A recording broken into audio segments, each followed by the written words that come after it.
Okay, today we are going to learn how to find limits that are going to positive or negative infinity, and we're going to do that by using a calculator, and then I'm going to show you how to do it without. And then we're going to review how to find vertical asymptotes. So let's look at our first example. Use a graph to find the following limit. The limit is x approaches 1 of f of x, and f of x is 1 over x minus 1 quantity squared. So I graphed this, I put this in my y equals. Notice my window is from -5 to 5 on my x and y axis.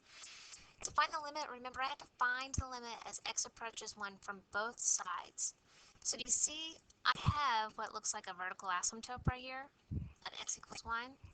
And in general, graphs usually don't cross a vertical asymptote. They sometimes do, and they can, but in this case they don't. So as x approaches 1 from the left, you see how it keeps rising, and from the right it does the same thing. So in this case, we would say that the limit as x approaches 1 is positive infinity. Now really the rules say that a limit has to be an exact number. Infinity is not an exact number, so our exact answer would be that the limit does not exist. But in this case and in this book, if it approaches positive infinity or if it goes down on both sides to negative infinity, this is what I want as your answer. Just keep in mind that a true limit is a definite number and infinity is not a definite number. Example 2, use a graph to find the following limit. I graphed it for you. And again, I want to find the limit as x approaches 1. So from the left-hand side, I'm going up. From the right-hand side, my graph is falling or going down. And again, it's because I have this vertical asymptote here, even though it doesn't show it. So since on the left-hand side I'm going up, and on the right-hand side I'm going down, we would say that since they don't equal each other, that the limit does not exist. Example 3. This time we want to find vertical asymptotes. We're going to do that with the calculator and without. So I went ahead and showed you the graphs of each. So on this one, part A, it's pretty easy to figure out where that vertical asymptote is. It's at x equals -1. On part B, I have two vertical asymptotes. One right here. I kind of missed that point right there. But one right there. So can you tell that that is x equals 1 and x equals -1? And for cotangent, this is the graph of cotangent, I have lots of vertical asymptotes. One right here, one right here, and then if I kept going, those vertical asymptotes would keep repeating because cotangent repeats itself. So I have to figure out where do these vertical asymptotes occur. So if you remember back to trig, vertical asymptotes occur where cotangent is undefined. So if you look on your trig chart to where cotangent is undefined, the very first place says it's undefined at 0. Here's 0.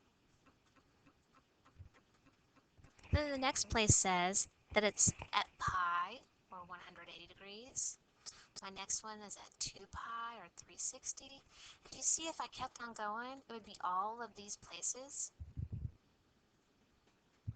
Well, I can't just keep on going. I have to write it in a way that it says all of these functions. So I have a vertical asymptote. I'm going to say it's at pi, and every pi after that, or every pi before that. So I could say it's pi times k, because k, well actually, I'm not going to write it pi times k. I'm going to say pi, and then every pi after that or before that. So I'm going to say pi plus 1 pi, pi plus 2 pi, pi plus 3 pi, okay, or a negative. And that's how we do it by looking at the graphs. Now let's find the vertical asymptotes algebraically or without the calculator, because you're going to have to do both on the test. In your notes it says to find vertical asymptotes, set the denominator equal to 0 and solve. What I didn't say on there is if you can factor the top and bottom first, you need to do that first. So my first one, I can't factor the top, can't factor the bottom, it's already done. So I'm going to set the denominator equal to 0 and solve.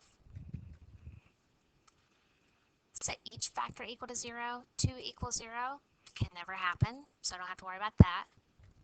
x plus 1 equals 0, so x equals negative 1, which is what we got. But you need to know how to do it both ways. All right, on this part, I need to first factor. Can I factor the top? You cannot factor the top because it's not the difference of squares. Okay, so the top cannot be factored, but the bottom part can. I'm going to factor that as x minus 1, x plus 1, because that is the difference of squares. Set each factor equal to 0 and solve. And I get x equals 1, x equals negative 1. Okay, and we'll just leave this answer like that. Okay, example 4. Find the vertical asymptotes with a calculator and then without. Alright, on this one it looks like I have one vertical asymptote. It's right there. It looks like it's at x equals negative 2. So let's do this without our calculator or without looking at the graph. So remember I said if you can factor the top and bottom, that's what you want to do first. So on the top I need factors of 8 that when I subtract them I get 2.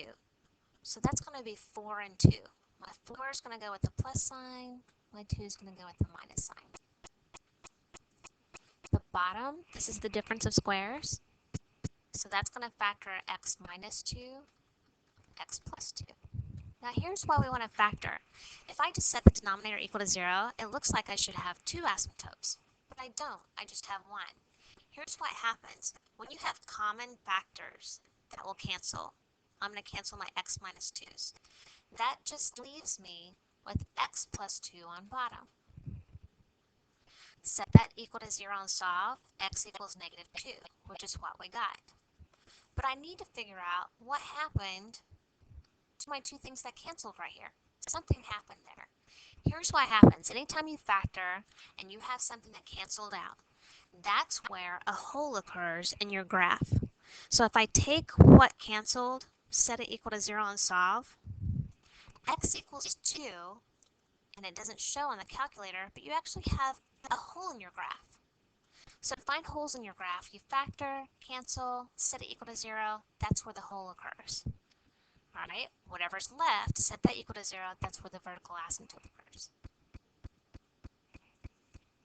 Example 5. Find the following without a calculator. Okay, so the very first thing we've always tried is direct substitution. I can't use direct substitution because I get 0 on the bottom.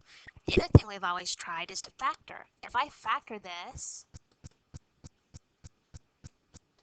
it didn't help me. Nothing cancels. You cannot cancel this x with this x because this has to stay together.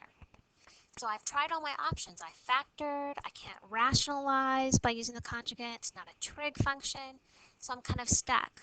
So when that happens, you know that your answer is probably either going to be infinity or negative infinity, and I just have to figure out which one is which.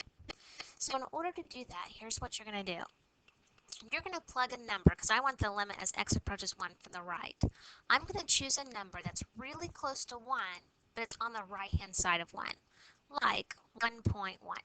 That's close to 1, but it's on the right-hand side where it's greater than 1. I'm going to plug those numbers into this. 1.1, 1.1 minus 3, 1.1 minus 1. Now, these are my options. Okay, that's going to be one of my answers. I just need to figure out if it's positive or negative. Here's what you do. I don't care what my number answer is. I just want to know what the sign of my answer would be. So here's a positive number times, if I did this, that would be a negative number. 1.1 minus 1, that's going to be a positive number. So a positive times a negative is a negative on top, and I have a positive on bottom. What's a negative divided by a positive? It's going to be a negative number. I'm going to erase that. It's going to bug me. So my answer is negative infinity. Now I want to show you what that looks like on the graph. Here's the graph of that. I'm approaching 1 from the right-hand side. Do you see where my graph is going? Negative infinity. Okay, let's do another one like that. find the following without a calculator. Again, I can't use direct substitution. I could factor, but when I factor, and I always go ahead and factor anyway, just because it makes my math easier. Can't cancel anything. This time I'm choosing a number to the left of 1. So I'm just finding the limit coming in from one side. So a number to the left of 1, wouldn't 0.9 work for that? It's really close to 1, but it's less than 1. So I'm going to plug 0.9 in.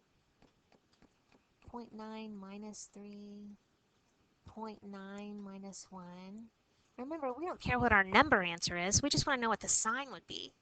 So this is a positive number. This, when I subtract that, would give me a negative answer. This would be a negative answer. So a positive times a negative is a negative divided by a negative. So a negative divided by a negative is a positive answer. So in this case, my answer is positive infinity. So let's look at the graph and see if it worked. As I'm approaching 1 from the left-hand side, do you see my graph going up to positive infinity? Example 7. Oh, last one. Write the definition of a vertical asymptote using limits. This is what I want you to fill in on your own. If you're not for sure, it should be in your book. But the whole reason we cover vertical asymptotes during this section is because vertical asymptotes, the formal definition, uses limits. So think about it, write it in, and I'll check it tomorrow.